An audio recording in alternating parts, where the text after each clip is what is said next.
참 이 이야기, 전 이 이야기를 너무나 좋아합니다.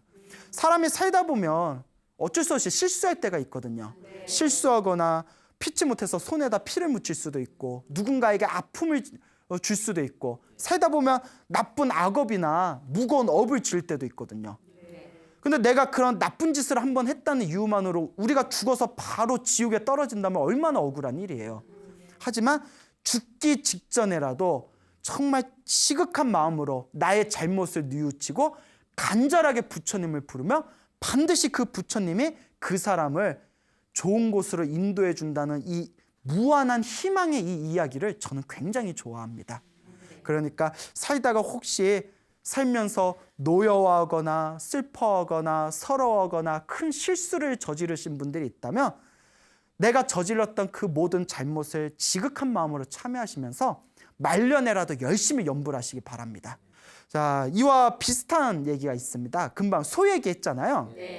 그 중국에 오래전에 있었던 얘기래요. 그 어느 불심이 깊은 거사님이 그 고백하신 이야기인데, 당신이 그 어렸을 때 산에서 농사를 짓고 살았는데 19살이 되었을 때 이제 일을 하려다 보니까 막 물건 같은 게 무겁고 그렇잖아요. 그래서 지금은 트랙터 있잖아요. 트랙터 아세요? 트랙터? 예, 그 뭐 경운기 트랙터 있잖아요. 근데 옛날엔 트랙터 대신 뭘 끌고 다녔어요? 그렇죠. 소 달구지 같은 거 끌고 다녔잖아요. 그래서 어린 송아지 한 마리를 샀대요. 어린 송아지 한 마리를 샀는데 송아지가 무럭무럭 자라서 이제 힘이 센 황소가 됩니다. 그래서 같이 논밭일을 하면서 서로 우정을 나누게 되는데 그 사람도 짐승에 정을 붙이잖아요.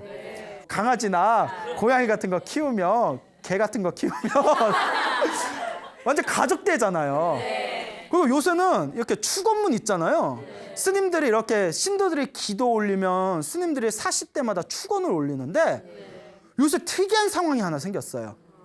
이렇게 가족 이름을 읽다가 밑에 뭐 찰리 찰리 그래서 우리 찰리가 뭔가 외국에서 왔나? 발음도 이게 딱 쫙 붙어요.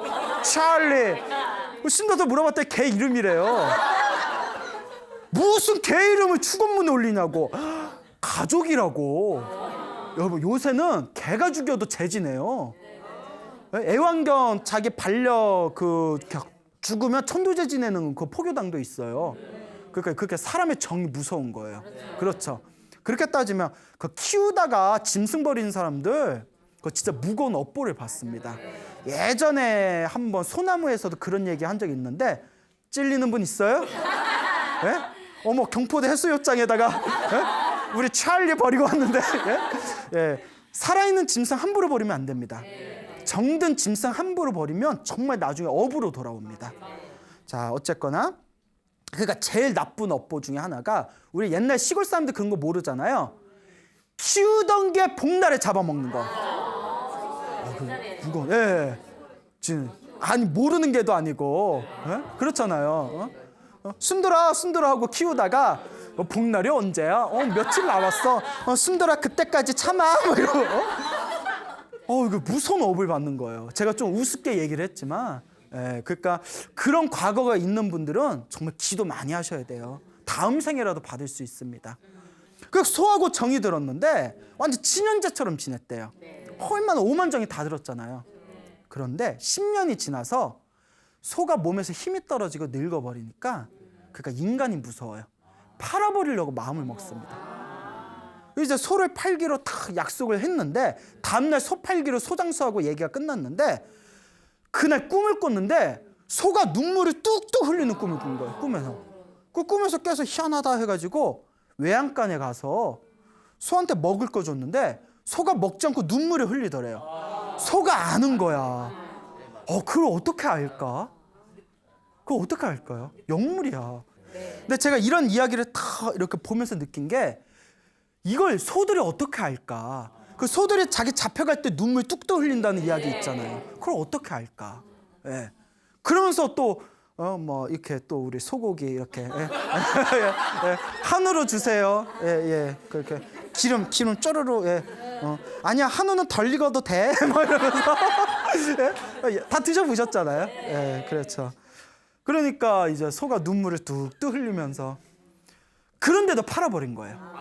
근데 문제가 뭐냐면 10년을 같이 지낸 그 친연자 같은 소를 판 뒤에 어느 날부턴가 꿈에서 그 소가 나타나더랍니다. 꿈에 소가 나타나서 막 자기한테 막 들이받는 꿈도 꾸고, 소가 나타나서 자기한테 막 경고하는 꿈도 꾸고.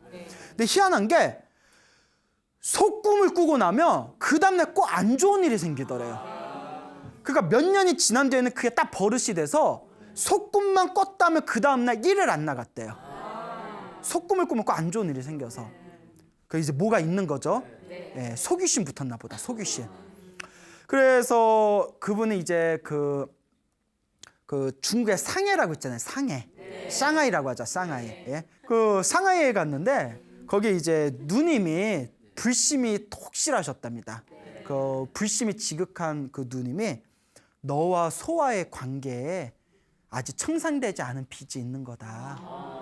네가 소한테 잘못을 했으니 소가 좋은 곳에 갈 수 있도록, 소의 그 혼이 좋은 데 갈 수 있도록 기도를 해줘라 하면서 7일 동안, 일주일 동안 나무 아미탑을 연불 수행을 하는데 7일 동안 나무 아미탑을 108염주를 돌리면서 나무 아미탑을 108염주를 21번 돌리고, 그러면 한 몇 번이에요? 108번을 21번 돌리면?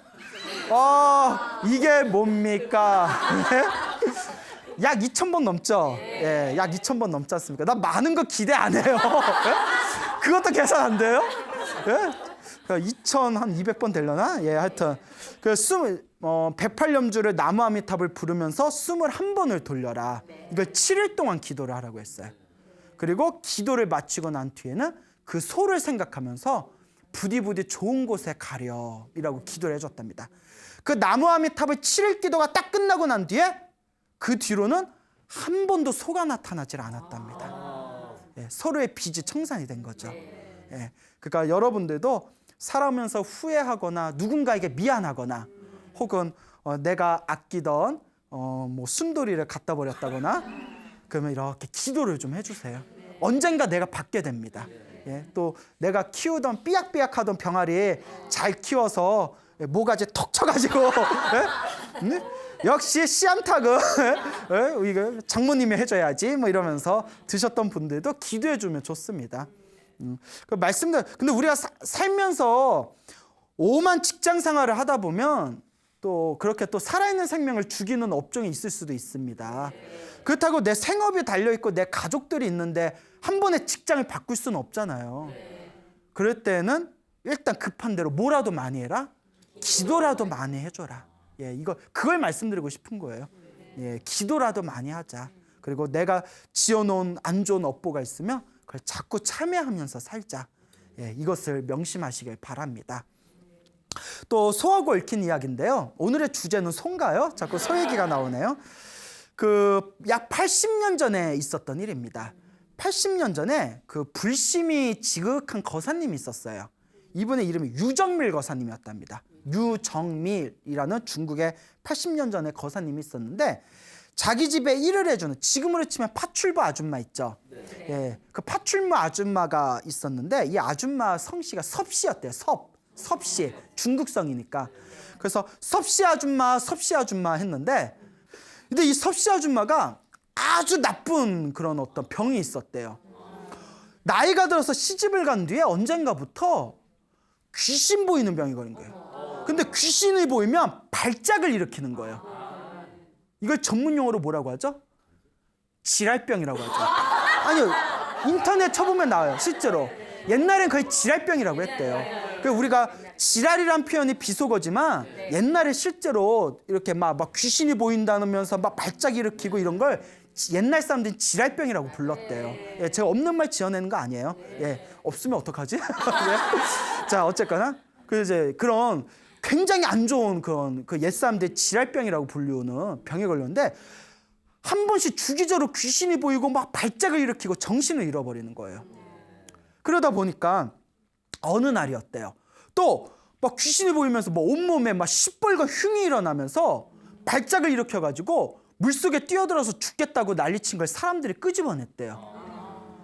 그래서 이 유정밀 거사가 자기 집 파출부 아줌마 그러니까 가서 아주머니 왜 그러세요? 했더니 섭씨 아줌마가 눈빛이 휙 바뀌면서 나 섭씨 아줌마 아닌데? 이러더래요. 이야, 이제 무슨 영화 지금 엑소시스트 영화가 나오는 거예요.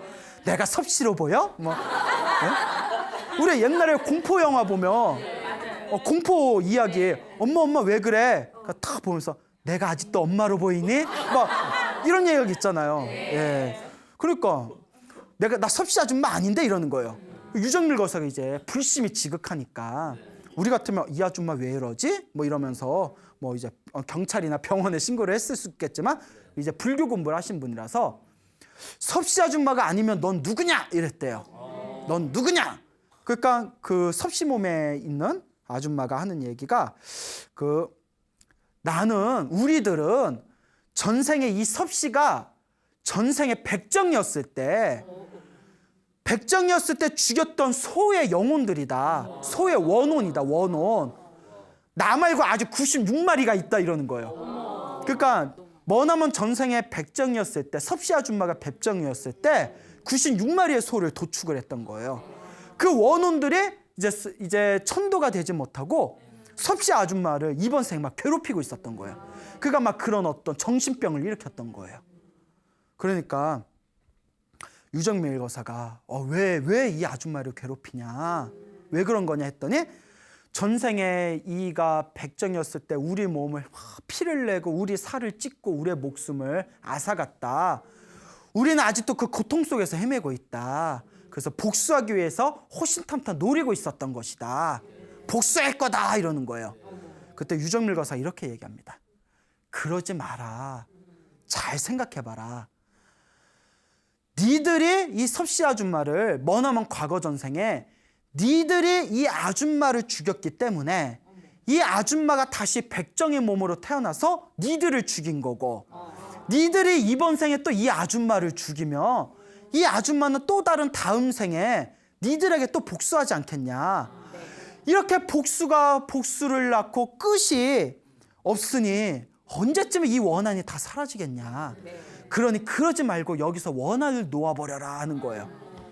근데 소의 귀신들이 그 얘기 딱 들어듣고 맞네 하고 알아듣는 거예요. 또 착해. 역시 소들이 착해. 맞네요 이러는 거예요. 그러면서 하는 얘기가, 하지만 우리가 너무 고통스러워서 아직도 너무나 이 고통 속에 헤매이고 있어서 자꾸 화가 난다. 이 섭씨의 전생에 우리한테 했던 짓에 대해서 자꾸 화가 난다. 그 용서가 잘 안 된다 이러니까 이 유정밀 거사가 지금도 괴롭냐? 우리 원혼이 지금 너무나 괴로움의 상태에 빠져 있다. 그때 이 유정밀 거사가 찻잔 있죠. 하인에게 찻잔에다 차를 가져오라고 한 뒤에 하인이 가져온 찻잔에다가 주문을 외웠대요. 부처님의 주문을 이렇게 외워줬답니다. 부처님의 주문을 다 외워서 그 찻잔을 섭씨 아줌마가 마시게끔 하인에게 시켜서 이렇게 목에다가 이렇게 부어줍니다. 그 딱 마시는 순간 그 소의 혼이 섭씨 아줌마한테 쉬어 있는 거죠. 이게 무슨 물이길래 이렇게 효과가 좋으냐. 고통이 이렇게 가라앉았다. 그러니까 옛날에는 실제로 옛날에 기도, 특히 중국에서는 기도할 때 비방에 물 있죠. 그 물을 부처님 불단에다 올려놓고 지극하게 기도한 뒤에 기도가 끝나면 그 물을 마시는 그런 문화가 있었다고 합니다. 그 물에 부처님의 기도의 가피가 담겨져 있다는 그런 의미거든요. 그 소의 그 원혼들이 그 물에 다 부처님의 주문을 외운 그 물을 마신 뒤에 고통이 싹 가라앉는 걸 보고는 유정밀 거사가 이제 생사윤회, 태어나고 죽고 태어나고 죽는 걸 반복하면서 서로 그 생사윤회 속에서 고통을 겪는 그 비참하고 무상한 그 삶의 흐름들에 대해서 다 설명을 해준 뒤에 봐라 얼마나 무상하냐, 얼마나 덧없냐. 근데 저 위에 보면 극락세계라는 부처님의 불국토가 있다. 그 불국토에 태어나면 영원의 행복을 누리면서 살 수 있다.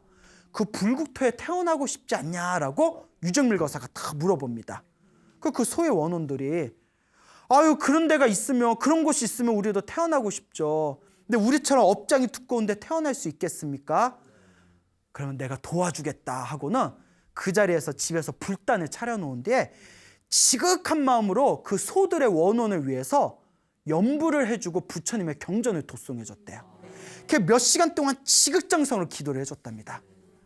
부처님이시여, 이 불쌍한 소의 원혼들의 부디 바른 길로 인도해 주십시오. 극락세계로 인도해 주십시오. 간절하게 기도하는데 갑자기 뒤에서 소들이 보입니다, 보입니다 이러는 거예요. 우리 눈앞에 극락세계가 보입니다. 아미타 부처님이 우리를 데려가실려 하나 봅니다. 그러면서 유정밀 거사한테 고맙습니다, 고맙습니다 하면서 그 소의 원혼들이 싹 천도가 돼버렸대요. 그러니까 섭씨 아줌마가 그때 눈이 번쩍 뜨는 거예요. 그러면서 목미? 이러면서 무슨 일이 있었어요? 그 기억을 해요, 못해요? 그래서 유정밀 거사 물어봤대요. 아무것도 기억이 안 나냐고. 그러니까 이 섭씨 아줌마가 하는 얘기가, 아니 갑자기 내가 정신을 잃고 꿈을 꿨는데 꿈속에서 자기가 길을 걷고 있는데 저기 길에서 피를 흘리는 소떼에 수십 마리가 자기한테 몰려오는 꿈을 꿨다. 피를 펄펄 흘리면서 그냥 수십 마리의 소들이 막 몰려오는데 너무 무서워가지고 벌벌 떠는데 어디선가 이렇게 목소리가 들리더니 갑자기 사방이 평안해지면서 소들이 막 춤을 추는 꿈을 꿨다. 소들이 막 춤을 춰도. 그러니까 천도가 됐다는 거죠. 그리고는 더 이상 기억이 나지 않는다. 그래서 이제 유정밀 거사가 자초지종을 얘기해 줬대요. 다 전생에 서로 지었던 업의 원한이고 빚이다. 그러니 이제부터라도 열심히 복을 주면서 살아라. 그 사건 뒤로는 이 섭씨 아줌마가 다시는 그 귀신병에 걸리질 않았답니다. 예, 그 천도가 된 거죠. 그리고 이 사건이 생기고 나서 2년 후에 그 유정밀 거사도 결국은 머리를 깎고 출가했답니다. 머리를 깎고 출가해서 법명을 해정스님이라고 법명을 받으셨대요. 해정스님이라는 법명을 받고 나서 이분께서 당신이 출가 전에 겪었던 이야기를 이렇게 기록으로 남겨놓으셔서 지금까지 이 이야기가 전해지고 있습니다. 참 정말 이런 이야기를 들으면 믿어야 될지 말아야 될지 너무나 신비한 이야기입니다. 예. 하지만 우리 불교계는 이런 이야기가 굉장히 많습니다. 근데 여러분, 한 가지 우리가 생각해 볼 필요가 있어요. 첫째는 어떤 소들은 죽여도 그냥 바로 가거든요. 근데 왜 그 소는 굳이 기다렸다가 다음 생까지 기다렸다가 섭씨 아줌마한테 붙었는가? 근데 여러분, 공포 영화에 나오는 거 보면 똑같이 친구들이 흉가에 갔는데 어떤 친구는 귀신한테 씌우고 어떤 친구는 안 씌이잖아요. 그 기분 나쁘잖아요. 아니, 똑같이 갔으면 나한테도 씌워야지. 왜 내 친구한테만 씌우고 나한테는 안 씌워? 뭐 이런 생각 해볼 수 있잖아요. 예? 자, 그것도 자기 인연법이래요. 전생에 그거하고 인연이 있는 거예요. 예. 그러니까 만약에 똑같이 친구들이 흉가에 갔는데 한 친구는 귀신이 붙었는데 한 친구는 안 붙었으면 귀신에 붙은 친구는 전생 그 귀신하고 인연이 있는 거예요. 업보, 빚이 있는 거예요. 소도 그와 같습니다. 서로가 얽히고 얽힌 인연이 그렇게 서로 거대한 어떤 서로가 갚아야 할 빚의 흐름을 만들어낸다는 거죠. 이런 이야기를 들으면 정말 믿어야 될지 말아야 될지 공포 영화에나 나올 법한 이야기들이지만 큰 스님들이 가끔 실제로 이런 일이 있었다 하면서 법문해 주시는 거 보면 큰 스님들이 거짓말 하실 리 없잖아요. 분명히 우리가 보이지 않는 세계들이 있을 것이다 라는 걸 우리 불자들 명심했으면 좋겠습니다. 이 이야기의 핵심은 귀신을 믿으라는 얘기가 아니고 그렇다고 귀신을 피하라는 얘기도 아닙니다. 이 이야기의 중요한 거는 나쁜 업을 짓지 말고 항상 선업을 지어라. 나쁜 업을 짓고 누군가와 나쁜 인연을 맺으면 사람으로 만나든 귀신으로 만나든 결국 그 빚을 갖게 된다. 그것을 이야기하고 싶은 겁니다. 여러분들은 살아오면서 얼마나 많은 빚을 지어왔습니까? 아니에요, 스님. 빌려줄 것도 없더라고요. 예? 그러면 다행이지만 우리는 살아오면서 알게 모르게 몸과 말과 생각으로 수많은 업을 짓고 수많은 빚을 지어왔습니다. 내가 지은 그 빚쟁이들이 때로는 가족의 모습으로 오기도 하고 때로는 친구의 모습으로 오기도 하고 때로는 직장 상사의 모습으로 오기도 하고 때로는 정말 보이지 않는 영적인 존재로 나를 괴롭힐 수도 있습니다. 근데 어떤 존재든 결국 내가 지은 그냥 빚이에요. 그러니까 여러분, 귀신도 무서워할 필요 없대요. 내가 그 귀신과 인연이 있으니까 만났을 뿐이에요. 그 인연을 잘 풀면 됩니다. 그래서 이런 얘기가 있죠. 귀신, 사람이 더 무섭다. 예? 사람이 더 무섭다. 예, 사람이든 귀신이든 다 내 빚덩어리들입니다. 그런데 이번 생에 내가 가지고 있는 빚이 있으면 기도로 잘 풀어나가시기 바랍니다. 기도하면서 복을 많이 지으셔서 선업을 짓기 바랍니다. 기도와 선업의 힘으로 여러분들의 업장을 소멸하고 여러분들의 복력, 복의 힘이 강해진다면 여러분들의 눈에 보이는 존재건 보이지 않는 존재건 그 빚들이 천천히 해소가 되면서 여러분들의 삶이 편안해지시는 것을 느껴지게 될 겁니다. 여러분, 행복해지고 싶습니까? 네. 행복한 삶을 창조하고 싶습니까? 네. 복을 지으십시오. 선업을 지으십시오. 공덕을 쌓으십시오. 복과 선업과 공덕의 힘이 여러분들을 진정한 행복의 길로 이끌어 줄 것입니다. 오늘 여기서 마치겠습니다. 소중한 나